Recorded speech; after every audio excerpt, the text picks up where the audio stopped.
Hi Scorpio, how are you doing? We're doing a mid-September check-in today. It's going to be a brief message, and it can also count as a full moon in Pisces message for the 18th of September. That will be a supermoon and a partial lunar eclipse as well. So my September has been so busy. I'll resume the more in-depth readings when we get to October. Going to start off with a message from the Power of Surrender deck first of all. So what do we need to know for Scorpio, Sun, Moon and Rising for mid-September, so the rest of September, and that full moon in Pisces as well on the 18th. Yours was a proper jumper. Let's see. Right, we've got surrender, denial. Accept people and situations exactly as they are without denying the difficulties. Then you can see things clearly and make the best decisions. And we're going to get your tarot cards as well. And I have looked at the bottom of the deck and I was just going to dismiss it, and then I thought, no, something's telling me don't dismiss it. We've got surrender to joy.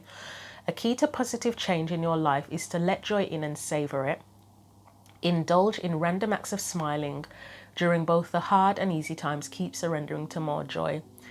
Is there anything that is actually stealing your joy? It's gone blurred again, hasn't it? What is there anything stealing your joy or not bringing you as much joy as it should? Because it's got the whole denial thing. Yeah, that comes to mind there with that joy card being there. So let's get your tarot cards and see what else we need to know for mid-September and the full moon in Pisces as well. Is there anyone here who's sort of trying to convince themselves to be happier than they actually are, than they actually genuinely feel? And I feel like saying, like false gratitude. I've done this myself, to be honest, like where I've been in situations and I'm like, oh, no, this is great. This is a great opportunity. I just need to be grateful. I'm grateful for this. And really, I actually don't like it, but I'm trying to express the gratitude, but I'm not really feeling it. That comes to mind here, because it's okay to not like things. I mean, there are some things in life where you don't like it and you can just not do it, abandon it, whatever, release it. And then there are other things that unfortunately we have to do, but it's like, you know what, I'm doing this, I don't like it, I have to do it for the moment, and hopefully I can let it go at some point, but for now I'm doing this. But it's okay if you don't like it. Or even I've already said it, haven't I? Some things that you can, like if you went on a date and the person seemed like a really great person, they were fantastic, but it's like, you know what, I'm literally just not feeling it. No interest whatsoever, no spark. Frankly, I don't even want to meet up with you again as a friend, as much as you're a great person. And it's like, you can't force yourself, can you? You might have people around you saying, oh, well, they're a great person, maybe give it another couple more dates. And it's like, you know what, I'm literally just not feeling anything about this person, even though they're great. And it's like, it's okay to not want to continue. So yeah,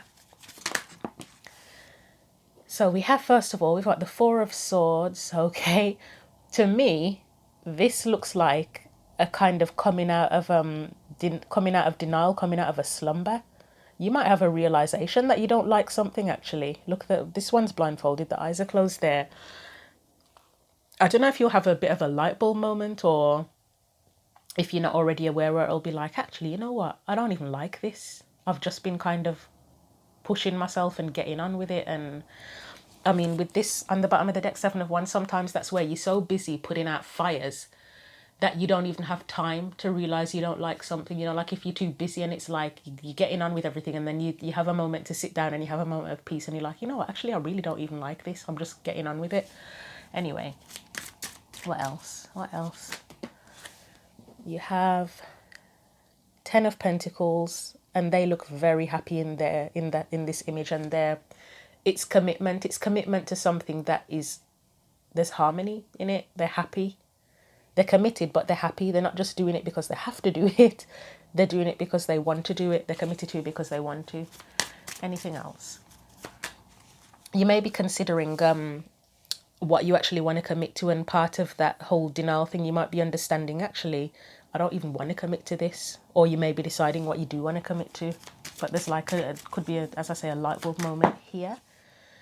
Four of Cups again. I like the fact that it's in reverse. It's coming out of complacency, or a need to come out of a state of complacency where you're just accepting something and think, oh, well, I can't change it anyway, so I might as well just stick with it. And you might be getting to that point where you're like, you know what, actually, I don't even have to stick with this. I can change things. I can do it a different way.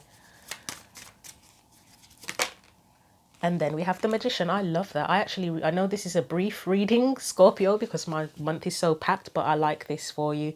You've got the Magician there where it's a realization of, you know what, actually, I actually can change this. I have the ability to change it and the power to change this. I don't have to stick with this. I get to decide what it is that I want to commit to, what actually feels worth it, what it feels like it's worth committing to.